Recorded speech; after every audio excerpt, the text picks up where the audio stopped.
tous ces amis, c'est Dédé, bienvenue dans cette nouvelle vidéo où aujourd'hui je vais vous présenter une 208, une petite Peugeot 208 1 litre 2 PureTech de 100 chevaux, la phase 2.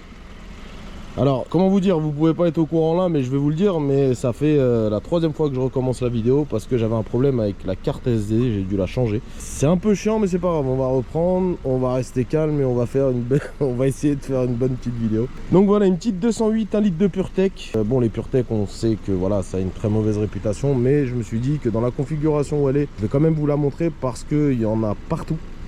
Et je me suis dit que pour ceux qui ne connaissent pas ce genre de véhicule, mais je pense que tout le monde le connaît quand même aujourd'hui, mais c'est toujours bien de montrer aux gens les différents modèles qu'il y a de 208 parce que c'est des voitures très communes aujourd'hui.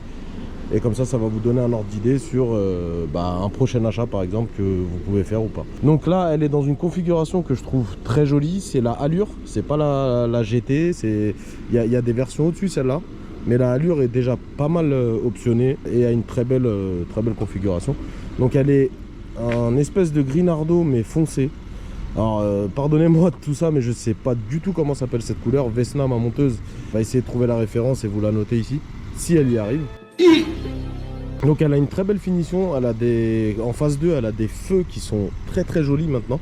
Donc j'adore cette finition à 3 traits. Des finitions noires là pour délimiter, enfin pour couper un peu la ligne du coffre. Noir en bas aussi en laqué. Des vitres teintées d'origine. La petite ailette de requin pour l'antenne en noir aussi. Donc ça fait des rappels noir et gris, je trouve ça très joli. Les jantes noires et grises aussi, qui sont correctes. Je les trouve pas très belles. Sur les GT elles sont plus jolies les jantes, mais je la trouve correcte en 16 pouces.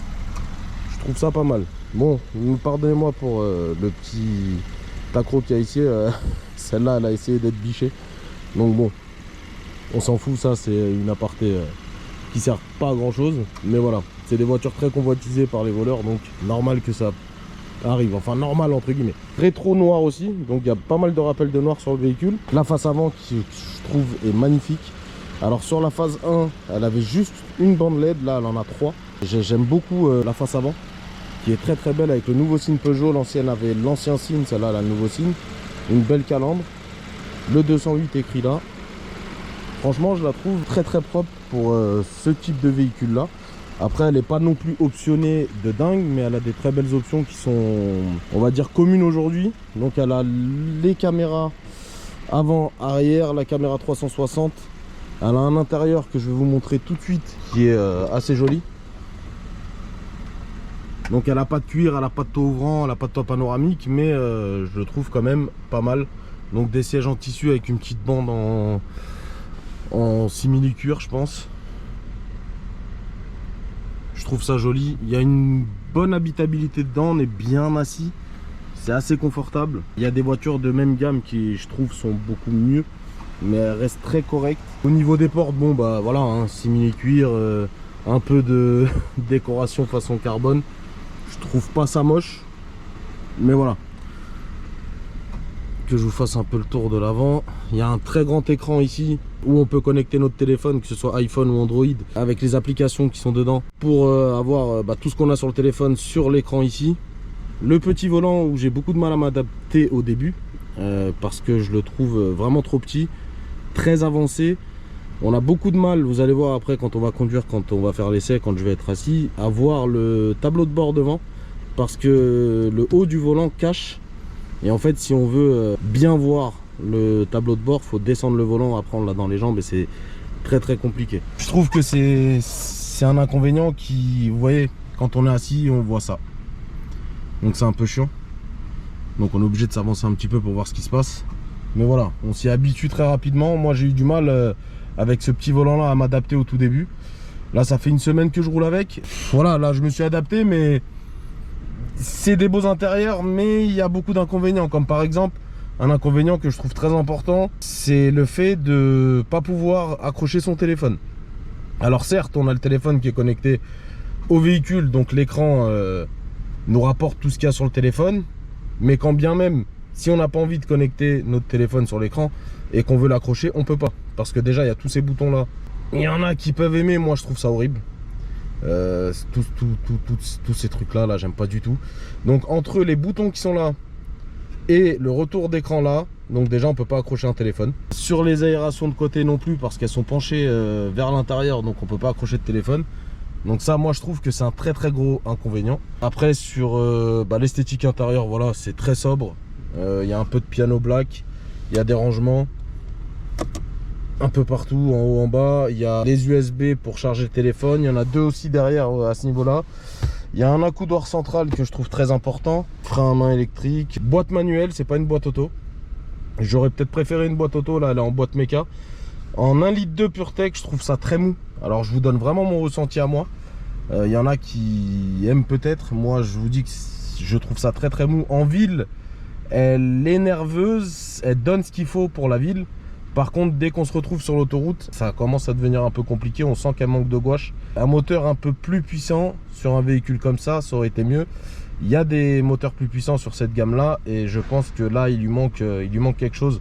En 100 chevaux, je trouve ça très léger. Maintenant, bon, pour l'utilisation qu'on peut en avoir, si on fait de la ville, si on fait pas trop de route, etc., je trouve ça très correct. Je vais vous montrer l'arrière où il y a on va dire deux adultes qui peuvent s'asseoir. L'habitabilité arrière est pas non plus négligeable. Après, la garde au toit elle est un peu basse parce que ça redescend au niveau de l'arrière. Pour monter dans le véhicule, c'est très chiant aussi quand on est un peu grand. Mais voilà, après 3 personnes c'est compliqué, mais à 2 ça va. Le coffre il est pas dégueulasse. Je pensais que ça allait être beaucoup plus petit. Je vais vous montrer ça. Voilà, donc là sur le coffre on peut mettre 2-3 valises. Après c'est pas une familiale, c'est pas une voyageuse hein. Elle est pas faite pour faire de la route. Pour l'utilisation qu'elle devrait avoir, je pense que le coffre est déjà pas mal. Il est pas petit, il est pas très grand, mais franchement pour cette gamme là je le trouve. De toute façon Vesna va vous mettre le nombre de litres, etc. Toutes les caractéristiques du véhicule là en bas de l'écran. Comme ça vous allez savoir. Elle a les feux teintés d'origine à l'arrière. Je trouve ça cool. J'aurais préféré, mais je pense qu'il y a des gammes qui l'ont, les poignées en noir. Parce que là sur cette gamme là ils n'ont pas mis les poignées en noir. Alors qu'il y a des rappels de noir partout, c'est dommage qu'ils ne l'aient pas fait. Sur les GT, les électriques, etc., ils ont les sigles qui sont ici. Celle-là n'est pas siglée du tout. Donc pour le tour du véhicule, bon là, elle a été bichée. C'est des voitures très convoitées, hein. On va pas vous faire de dessin, elle a été bichée, mais bon, je suis désolé par rapport à ça. Et désolé aussi que la voiture est très crade. Parce que comme vous pouvez le voir, bon là il fait un peu plus beau, mais il a plu toute la journée, c'était dégueulasse. Donc la voiture est dégueulasse. Et j'ai pas eu le temps du tout d'aller la laver. Mais je me suis dit j'allais vous faire quand même la vidéo. Parce que ce véhicule-là part demain. Donc je me suis dit je vais m'empresser à vous faire la vidéo parce que bon c'est pas une voiture de rêve, c'est pas une voiture de fou, mais je pense que c'est une voiture qui touche énormément de monde.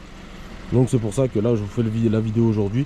On va faire un essai très rapide parce qu'il n'y a pas non plus grand chose à voir en essai, mais au moins vous allez voir un peu comment se comporte le véhicule et comment ça roule. Après elle est très bien insonorisée, elle fait pas beaucoup de bruit. La sono est pas négligeable quand on met la musique. Là je pourrais pas vous mettre la musique parce que on est sur YouTube. La conso est très correcte. Quand on met un plein, je crois que c'est 44 litres qu'elle prend, un truc dans le genre. On met un plein, on fait à peu près 600 km. Donc pour un essence, c'est pas négligeable. Elle consomme pas plus que ça. Après, si on tire vraiment dedans, bon c'est un petit moteur, hein, ça va commencer à bouffer, mais ça c'est normal. Mais en utilisation normale, lambda, urbaine, franchement, on fait 600 km avec un plein et je trouve que c'est très correct pour ce genre de véhicule. Donc là, on va aller faire un petit tour ensemble. Encore une fois, je vais pas mettre la GoPro sur ma tête malgré que c'est une boîte mécanique, mais là j'ai la flemme, j'ai ma petite coupe, je sors de la douche, je suis bien, donc j'ai vraiment pas envie de... Oh la Tesla du Seigneur mon pote, intérieur rouge, jante noire et rouge, waouh. Oula. Ah oui ok, avec des... Oh là là, lui il est tuning, il est tuning le frérot. Bon, on va mettre la petite ceinture, on va aller faire un petit tour rapide ensemble. Ouais, ça aussi je déteste ça, donc là je vais vous le faire en direct live. Alors attendez, parce qu'il est resté sur tu peux m'enlever la caméra s'il te plaît, merci beaucoup. Alors hop, l'aide au maintien des voies, chose que je déteste.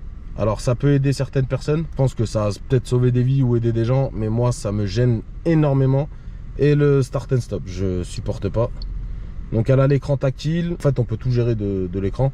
Ici ce qu'on a, c'est l'air conditionné, les warnings, l'ouverture des portes, le dégivrage et des ventilations. Il y a le bouton ici pour augmenter et baisser le volume. Elle a un Key Let's Go, enfin voilà la clé main libre.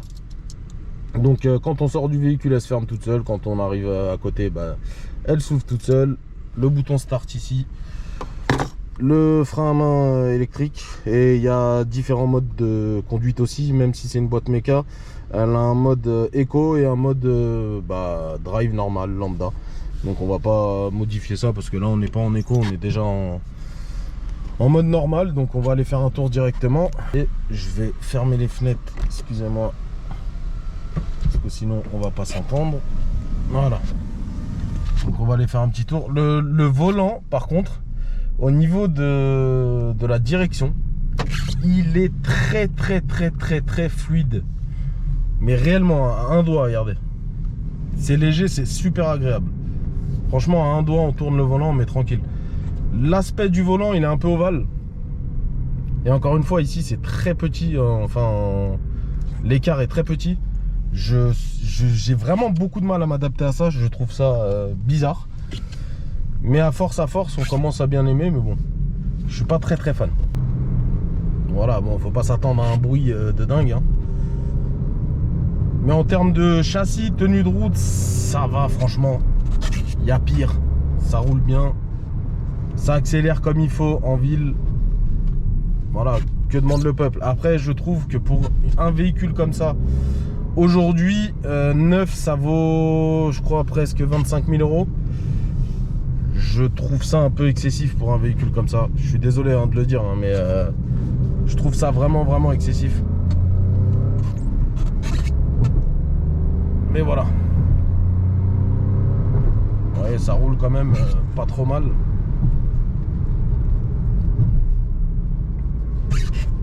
C'est quand même agréable à conduire, hein, mais voilà, moi je suis vraiment pas fan. Après un bon essence bien chargé ou un diesel avec des chevaux et une boîte auto, ça aurait été peut-être mieux.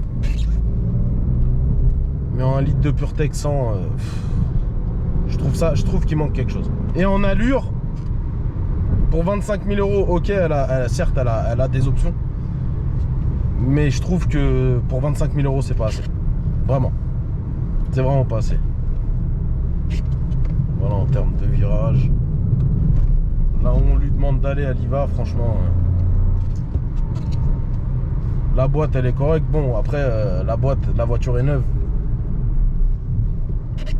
Donc il n'y a rien à trop en redire. Mais voilà, c'est correct. Quand on passe les vitesses, ça passe direct. C'est fluide. Après en termes d'assises, de conduite, bon bah on est bien assis. Moi encore une fois, comme je dis, le siège est confortable. On est très bien assis dedans. Par contre c'est le volant et le tableau de bord moi qui me perturbe un peu sur ces phases de véhicules là. Je crois que les 308 ont le même volant. Voilà, quand on prend l'habitude ça va. Mais là comme ça, ah bah tiens, une 208 mais en phase 1. Voilà, on va pas aller sur l'autoroute, hein, on va juste se faire un petit tour comme ça, histoire de pour vous montrer un peu comment ça roule. Parce que de toute façon, il n'y a pas grand chose à voir, même sur l'autoroute. C'est pas des véhicules qui font du bruit et qui roulent très vite, donc ça vaut pas le coup d'aller sur l'autoroute. Je voulais juste vous la montrer comme ça, vous donner mon ressenti sur ce véhicule. Pour les personnes qui vont peut-être faire un achat futur sur une 208, je conseille pas, encore une fois, bon c'est pas nouveau, le 208 en 1 litre de PureTech en 100 chevaux. Maintenant si vous l'achetez, bah, c'est très bien. Il y en a plein en occasion. Sur le phase 2 je le trouve propre, mais franchement partez sur un plus gros moteur et sur une meilleure finition. Maintenant dans les mêmes gammes, moi j'irai pas sur une 208. Vraiment. Après 208 GTI etc, bon c'est pas du tout la même chose, donc on va pas comparer ça, mais je partirais plus sur une Polo ou une Clio 5. Clio 5 que je vais filmer aussi en Alpine, que je trouve incroyable comparé à la 208 là. Maintenant encore une fois, les goûts et les couleurs, ça c'est propre à chacun comme on dit, hein. Voilà, moi je vous donne encore une fois mon ressenti à moi. Et je la trouve, la Clio 5, même au niveau de l'intérieur, je la trouve beaucoup plus grande que celle-là. Voilà, vous voyez, là j'ai pied dedans. ça roule, hein. Il y a 100 chevaux quand même, c'est léger, c'est pas très gros. Mais ça manque. Et en boîte auto, ça aurait été beaucoup mieux, je pense. Donc voilà. Là on va arriver à la fin de la vidéo parce que de toute manière j'ai quasi plus de batterie sur la GoPro. J'ai fait cette vidéo là à la va-vite parce que là j'ai couru un peu partout aujourd'hui et avec l'ouverture récente du garage on est en train de courir vraiment partout. Donc voilà, en tout cas n'hésitez pas vraiment à vous abonner à la chaîne, à lâcher un petit pouce bleu, à commenter la vidéo parce qu'on a besoin de force. On est resté très longtemps sans faire de vidéo. Donc l'algorithme là il a pris un coup. C'est ce que je disais dans la vidéo précédente de la BMW X2 qui a pas trop fonctionné. Donc là si on peut booster un peu la chaîne et s'abonner etc, il y aura pas mal de véhicules qui vont arriver encore. On va vous faire de tout. Encore une fois là je suis sur des petits véhicules qui sont mignons. C'est pas non plus des véhicules exceptionnels, mais ça reste correct. C'est des belles voitures, c'est des dernières générations. Donc voilà, on va vous faire de ça, on va vous faire de la plus grosse, on va vous faire de l'ancienne, on va vous faire un peu de tout. Donc pour pas louper les vidéos, vous activez la cloche, vous abonnez, vous lâchez votre meilleur pouce bleu, un petit commentaire, ça fait toujours plaisir. Et ceux qui veulent encore une fois passer leur véhicule sur ma chaîne, vous n'hésitez pas à vous envoyer un message par mail. Tout sera noté et on se fera un plaisir, enfin je me ferai un plaisir de vous filmer en train de conduire votre voiture ou de l'essayer moi-même. Donc les gars, on va pas refaire le tour de la voiture. Je pense qu'on en a assez vu pour ce véhicule là. Je vous dis à la prochaine vidéo. Merci d'avoir regardé et à plus tard les gars. Ciao.